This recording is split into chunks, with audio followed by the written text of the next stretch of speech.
Welcome back to another episode of Kinstretch with the Fitness Alchemists. Today we're going to be focusing on actually conditioning and doing a few rounds of a circuit of Kinstretch exercises that can be really helpful to build control and resiliency at your hips, your ankles, and also your thoracic spine. I am here now. We know what we're doing.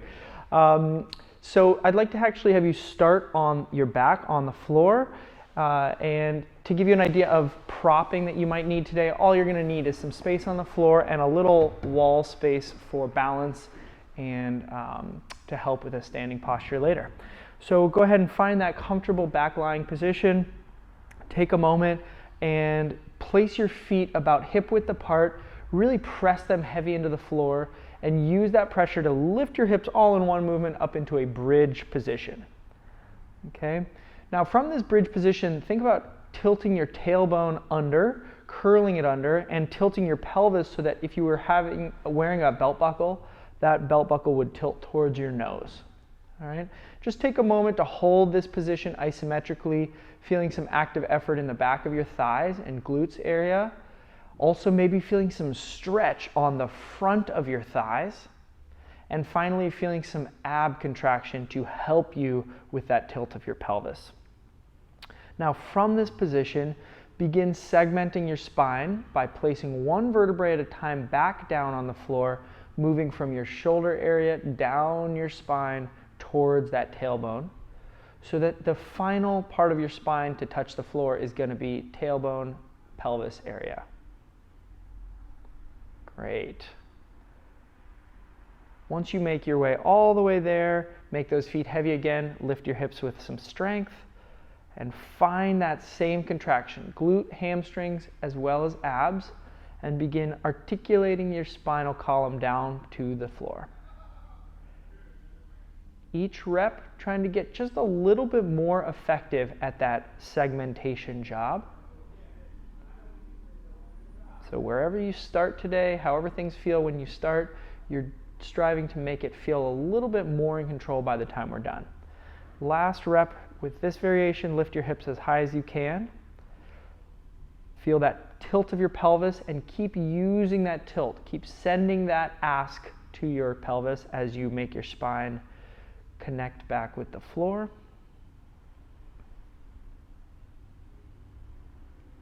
Great. Taking the time that you need to really feel your vertebrae segment. All right, we're going to do 3 more reps and add on a little bit of resistance or loading. So go ahead and find your hip bridge again. Hold on to the glute squeeze that you can feel here. Keep squeezing your glutes. And now lift your head up off the floor and feel what that does to your abs. Go ahead, use your hands behind your head to support the weight of your head, but keep cueing more and more crunch feeling in your abs. So you're really contracting through your abdominal muscles. Again, segment your spine back towards the floor, using this added crunch feeling to segment even a little bit more. That means more flexion of your spine, but also more control of your movement. Good. Once you get back down, go ahead and lift your hips again. All in one strong movement, really driving your hips up into that stretch in the front of your hips. Feel the weight of your head and use that to cue some crunching as you make your way back down your spinal segmentation movement.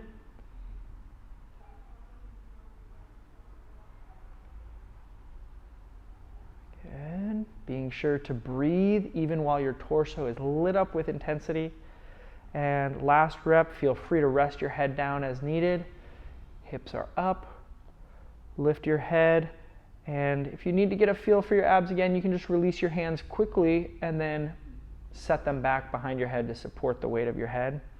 No need to work your neck too much here. We mostly are just trying to cue a little extra contraction of your abs. Great stuff.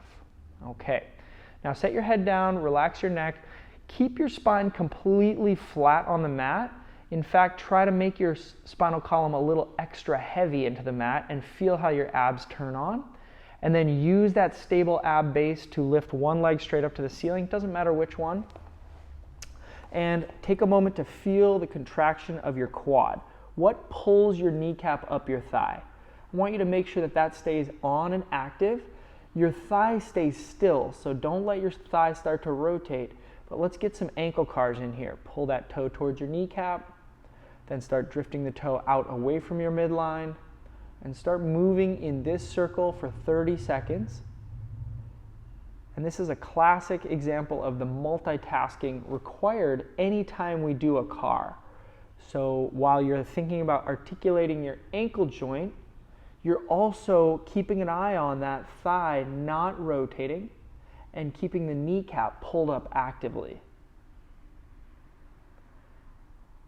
Good. Go ahead, pause wherever you're at and start going the other direction. This time really searching out the stretches that you can feel in each position that your ankle gets into. As your toe goes in towards your midline, feeling that outside of your shin start to stretch. And as your toe goes away from your midline, trying to feel the inside of your shin or calf stretch. 15 more seconds in this direction. Drawing the largest circle you can with your big toe and really trying to limit the motion right to that joint between your shin and your foot. And relax. Go ahead, set that foot down and reach the other leg straight up. Making sure that your spine is completely flat and heavy into the mat, your abs are braced, your thigh is pulling the kneecap up, and it's not going to move as we begin ankle cars on this leg. 30 seconds moving one way. Snaps, cracks, and pops are very normal in the ankle, so no big deal there. But sometimes some of those corners of your motion can feel a little less controlled or like there's some snapping ligaments. You want to just go slow through those portions and really feel your way through the movement.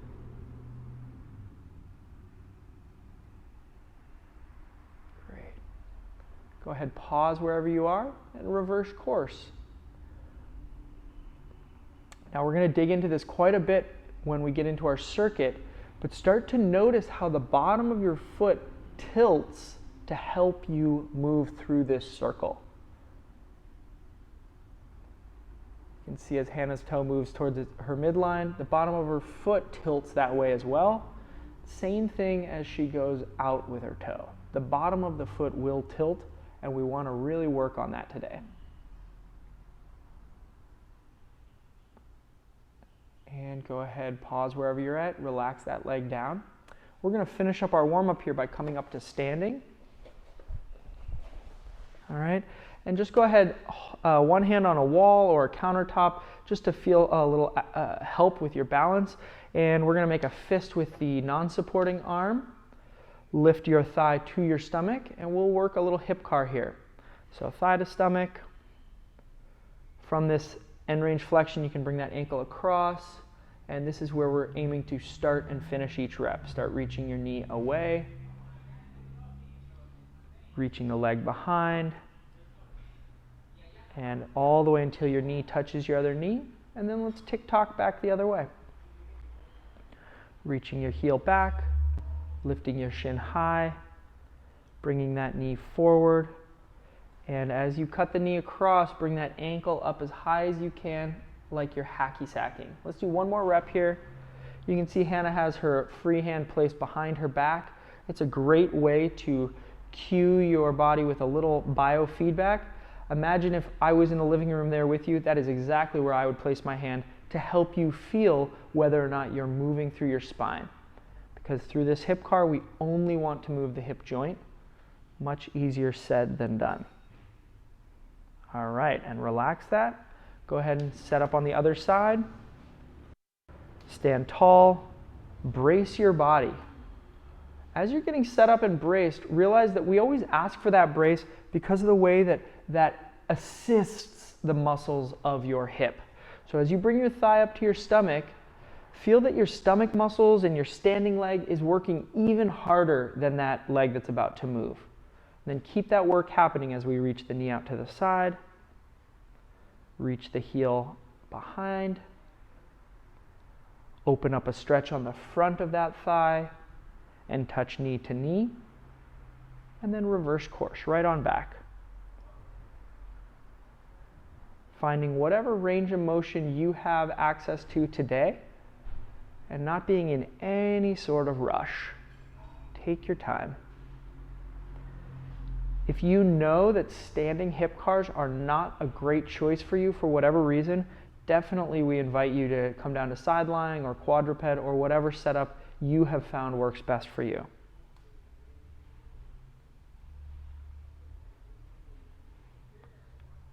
Keep your body braced all the way to the very end of the movement when your thigh comes to a complete stop, and then relax. Okay, now I'm going to have Hannah turn away from the camera so that you can see her scapular movement.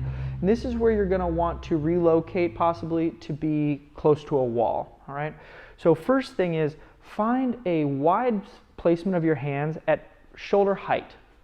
Okay. From here, whatever position you found with your hands is fine.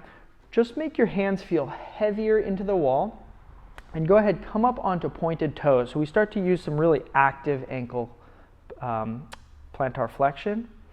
And from here, before we start moving the scapula around, I want you to just explore how you're able to rotate your biceps without your hands moving.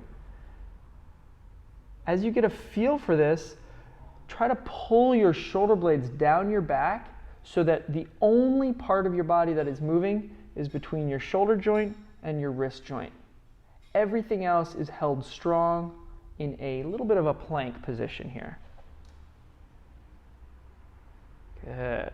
Just 10 more seconds exploring how you are actually able to rotate those shoulders without your scapula moving. Okay. And then relax your ankles down, relax your arms for a moment.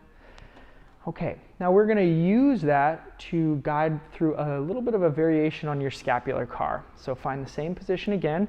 This time do make sure your fingers are pointing outward. So you can see Hannah's hands set up. That's just what you want. Come up onto your toes. Try to curl your tailbone and squeeze your butt so you have an extra strong plank. And then rotate your biceps outward into as much external rotation as you can. And if it feels good to do so, rotate those fingers down towards the floor as well. So they're going to assist with staying in external rotation. And then keep that external rotation and start sliding your shoulder blades towards your spine. This might be different than usual because of the different shoulder setup. Start to shrug up to your ears, push the wall away, and slide down. Keep going in this direction, really spending some effort. I will give you a break before we do the other direction. So keep thinking of externally rotating your shoulders as you traverse through your largest scapular rotation. 10 more seconds here, going slow enough to feel all of the new sensations as they become present for you. And relax. Great. Okay. Take a moment, catch your breath. See if you can wind out a little bit more external rotation. Sometimes a warm-up allows you to get a little bit further into the joint. And then up onto your toes, curl your tailbone under, keep that strong plank feeling, and now let's start going the other way. Push the wall away, start to shrug up to your ears, and then from that shrug position, pull your shoulder blades together and reach them down your back. Keep going in this direction, 25 more seconds. Feeling the work required to really externally rotate your arm.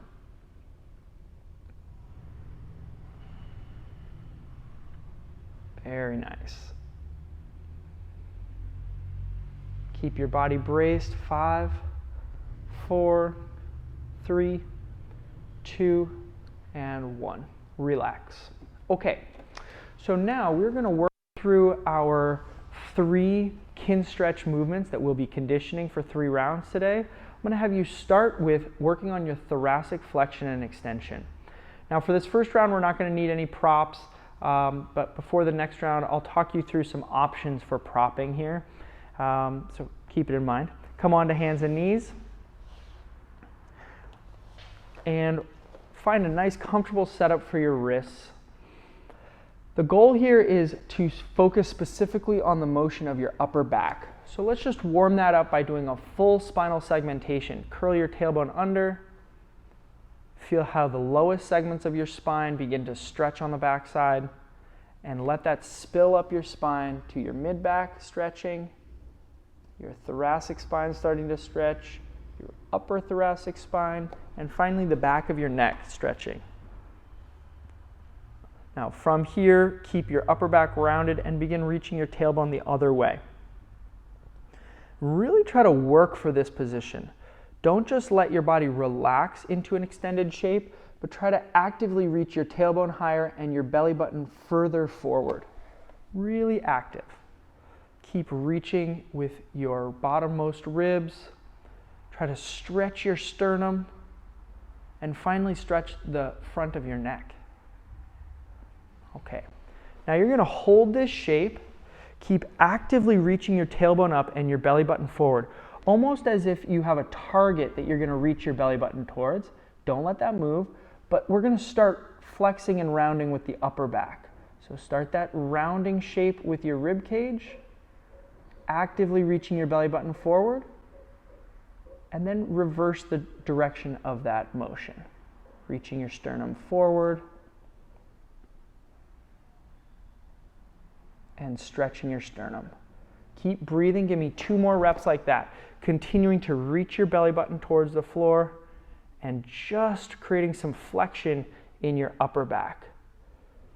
You can imagine if I was in your living room, I'd put my finger right here in your mid-back so that you have a target to round into, and then reaching your sternum forward.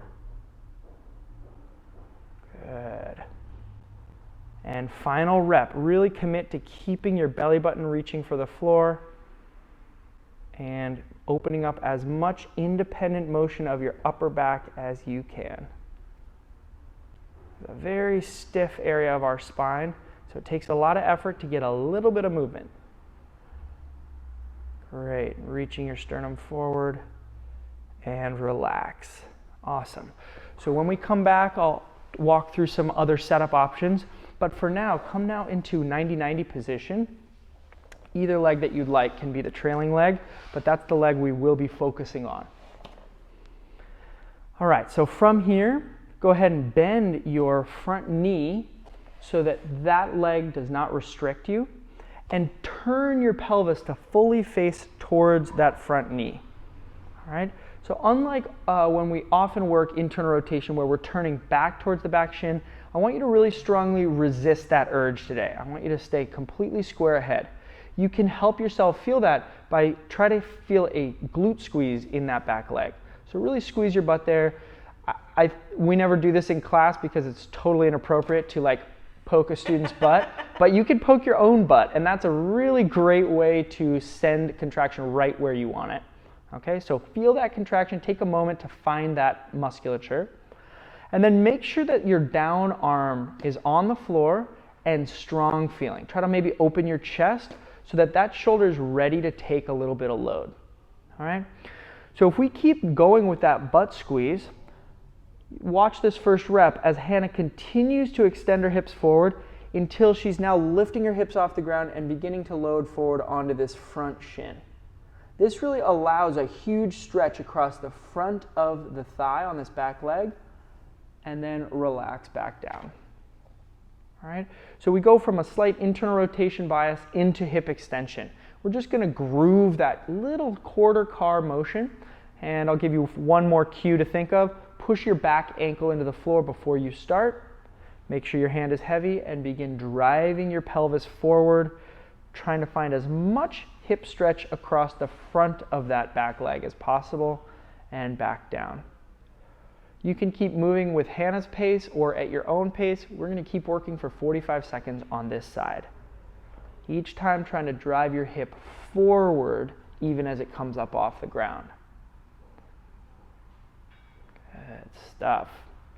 Every time you set back down, feel that ankle is heavy into the ground and use that heavy pressure to help guide your pelvis up and forward.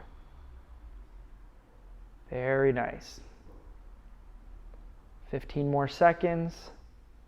Curling your tailbone under by squeezing your glutes, and using all of that to drive more stretch across the front of the thigh, front of the hip crease, and relax.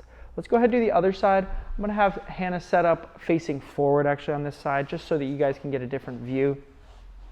So square your pelvis towards that front knee, bend the front knee in so it's out of the stretching equation, and then really open your chest so that posted side shoulder is ready to take some load. Finally, use your back hand to just cue a little bit of a butt squeeze in that tissue on the back leg. All right, now driving from that area, from your glute squeeze area, begin driving your hips forward and up, and look for the stretch across the whole front side of your hip crease, and back down.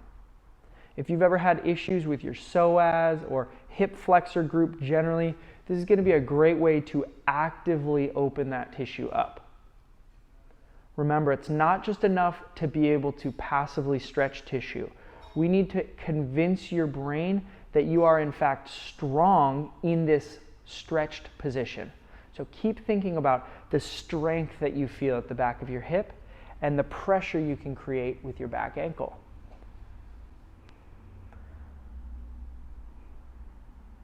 Good. Taking your time, moving with control, taking note of any moments where your body is trying to move fast and not letting it. Take your breaks as you need, 15 more seconds.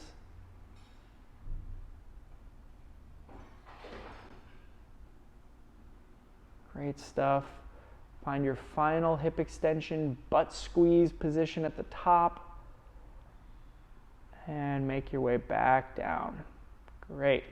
All right, and finally we're going to come up to standing for our third Kinstretch movement. We're going to work on the ankles just a bit more. So go ahead and stand tall. If you feel like a little wobbly here, you might put your hand on a wall, but I'm going to have Hannah face ahead just so you can see what's going on with the ankles. So I want you to just mentally divide your feet in half. So half, outer half of your foot, inner half of your foot on both sides. The inner half, I want you to start by making it heavy. So the ball of your foot, your big toe, as well as the inside of your ankle. Feel that heavily pressed into the floor, and feel that the heavier you make it, the lighter the outer half could potentially get, until maybe there's some lift on the outside of your foot, the lateral arch of your foot. All right? Whatever position you can achieve, hold it there to a complete stop, and then begin placing that outer half of your foot into the floor and then heavy to the floor until now you're going to lift up the inside half of your ankle. Okay? Find a complete stop there and then head on back to make the inside half heavy and the outside half light. Finding a complete stop. And then make your way back down. Keep working on this, 45 more seconds, and really try to pick up on the contraction effort you feel on the shortening side of your ankle. So as the outside half of your ankle lifts, that shortening effort is going to be all the way up to your knee. All of this tissue here is fair game to feel contracting. And then as that outside half gets heavy, all of this tissue is fair game to feel contracting. There will definitely be a little rotation of your shin, and that is to be expected. Great, and relax that. So again, we will make our way back to that and feel how things change through subsequent reps. So now come down again onto hands and knees, and here's where we want to invite you to use a variety of props. So this time, as you set up into quadruped, it can help your thoracic motion if you're able to have some sort of block underneath your belly button. So here we have a medicine ball. Obviously, you might not have a medicine ball at home, but you want to find some object that will provide some feedback, some stiffness there. Even if you need to walk your knees a little bit wider or walk your knees a little bit narrower, but we want to find a target that you can reach your belly button into when you extend your tailbone up to the ceiling and your belly button towards the floor. Another option would be a couple yoga blocks if you have those. a large size pillow that you might sleep on, although it needs to be of a more stiff variety. But again, you just can help yourself by having a target to press your belly button into. Which one do you prefer, Hannah? Med ball or? That's pretty good. Okay, cool. All right, so again, to set this up, tailbone reaches to the ceiling. Belly button actively reaches to the floor, and then reach your sternum forward and your chin up to the ceiling. So the rest of your spine is also extended. Now from this starting position, we're going to work on 1 minute of just rounding your upper back without letting your lower back move, and then extending your upper back. So keep your hands heavy. Begin trying to lengthen or flex your thoracic spine without losing that targeted pressure with your belly button. And once you've maxed it out, reach your sternum forward again and find end range extension. Good. Continue reaching your belly button forward as you find any motion that's available in your rib cage, in your thoracic spine. This can be a great way to begin to feel the difference between your lower back and your upper back. Very often, the lumbar spine, the lower parts of your spine, try to jump in and do the work of your upper back, and that can lead to a lot of issues in the lower back area, as well as some restriction in that upper back.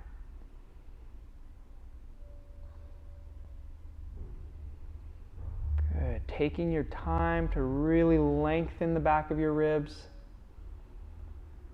and then finish up this final rep, reaching your sternum forward.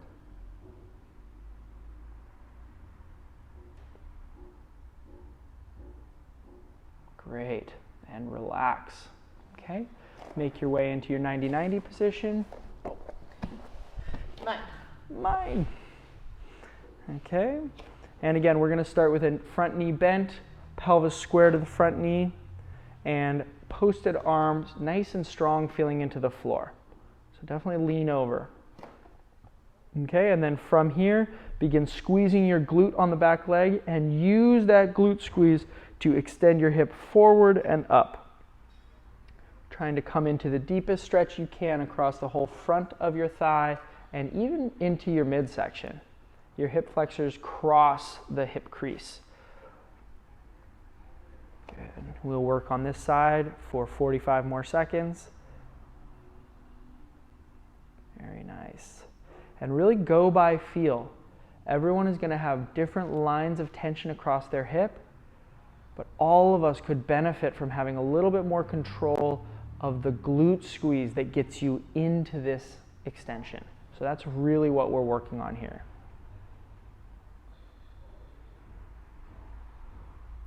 If the shoulder is starting to fatigue on the posted arm, take a moment between reps, brace, and then lift your hips. Last 15 seconds.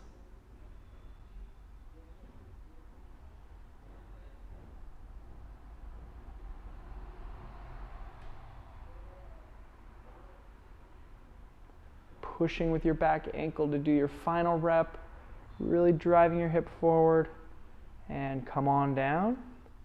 Let's switch to the other side.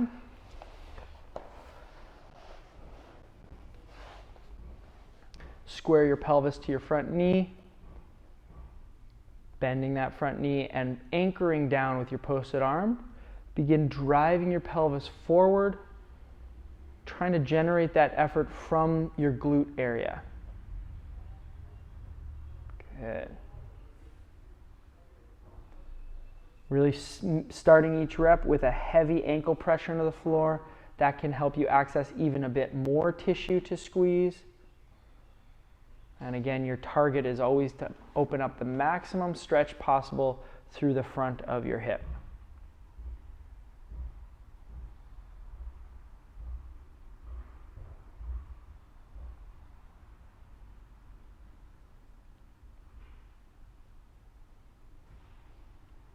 Good. 25 seconds.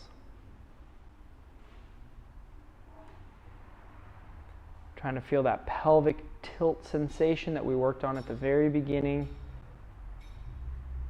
to really control your way in and out of end range hip extension. Final rep.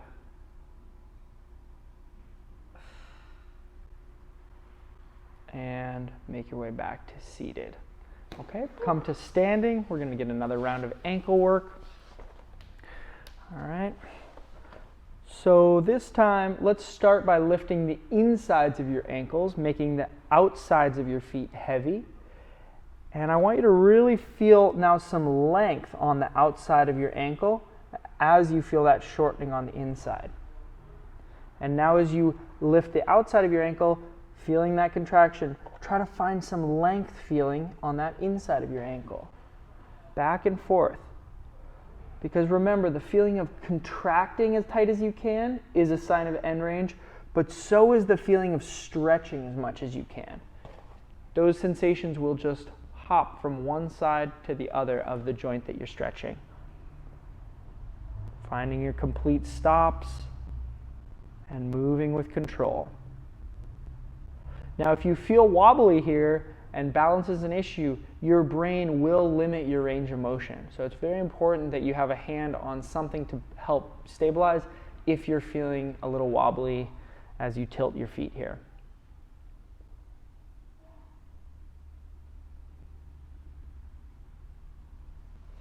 Ten more seconds. Really sending some signals, sending some strength effort to shorten those tissues more than you were on the first round, and relax. All right, we're going to finish up a final round. So come on to hands and knees one last time. Find that prop that you were using to target your belly button reach. Set up with your tailbone reaching up to the ceiling, belly button reaching forward. Good. And this time we're going to just use a little breath to help accentuate. So find that rounded position in your upper back, even while you reach your belly button towards the floor. And when you feel that you've found a complete stop in your upper back motion, you can't flex anymore, take a deep breath right to that area. Send the stretch there, send the breath there.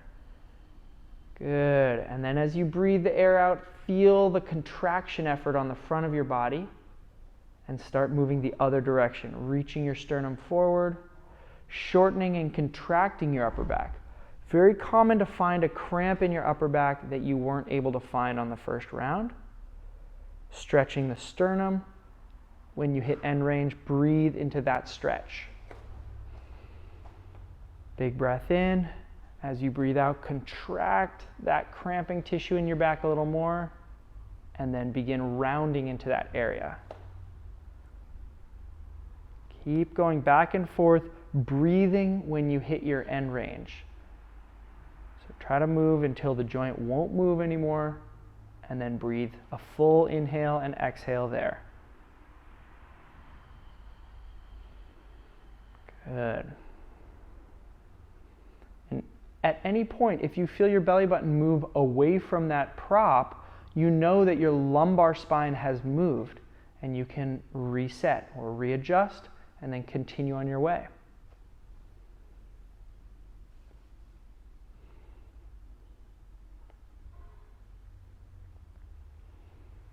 Good. Finish up the rep that you are on and relax. Okay? Nice. Now come into 90-90 position one final time. Starting on this side, nice. Okay, square your pelvis up. All right. Now, as we set up for this, make your down arm heavy, but also make that back ankle heavy. Make sure your pelvis is squared ahead, and begin driving your glutes forward to stretch the front of your hip. This time, optional add-on to reach that free arm up and across, and feel how that pulls even more tissue into stretch on the front of your body, and then come back down. Good. So each time, really trying to actively open the whole front of your body as much as you can, shortening the back of your hip and pressing your back ankle into the floor. Great. You want to hold that end range just long enough to know that you cannot go any further. to know that those tissues that are squeezing on the back of your hip are squeezing as much as you can access them. Good. 15 more seconds. Really pushing the floor away with this back ankle, but also your down arm, and reaching with that overhead arm. 3, 2, 1, and relax. Let's get the other side. Very nice. All right, so square your pelvis up. Make sure you feel strong and stable on the down arm. Heavy pressure with the back ankle. And then begin driving your pelvis forward and up off the floor. You can think of curling your tailbone even as you reach your arm up overhead, just to guide more stretch into that whole front side of your body. And back down. Good. And if you do hundreds of thousands of reps of this, you might be ready for the Martha Graham Dance Company. That's just a dance joke. This is a classic setup for Graham dance class. You can follow along on Instagram, where I've seen some awesome 90-90 variations. They're not necessarily using it for our purposes, but they look similar. Last 15 seconds. Each rep, trying to curl your tailbone under a bit more, trying to reach through your reaching arm a bit further, actively going right to the brink of your stretching ability, and then controlling your way back down, and relax. All right, we're going to finish in standing. Okay, and this time let's lift the outside of the ankles first. Find that lift, should feel a little accessible now. And once you feel that lift, make your inside of your foot even heavier and see if you can't eke out just 1% more contraction on the outside of the leg here. So you're holding, and then go ahead and set that outside of your ankle down. Really make the outside of your foot heavy and try to shorten up the whole inside of your ankle as much as you can. Send the signal right there, holding tension, and back down. Good. We're just going to do 2 more on each direction. So lifting the outside, try to lift even the outside of your heel bone, and set it down. And then think of scooping the inside of your heel bone up off the floor. Holding, contracting, and stretching the outside. Set it down. Last rep. Try to get every muscle in your body involved with this tiny little ankle motion, shortening and contracting the outside, stretching the inside, and then reverse it. Stretching the outside now, and shortening and contracting the inside. And relax. All right. Thanks so much, and enjoy the rest of your day.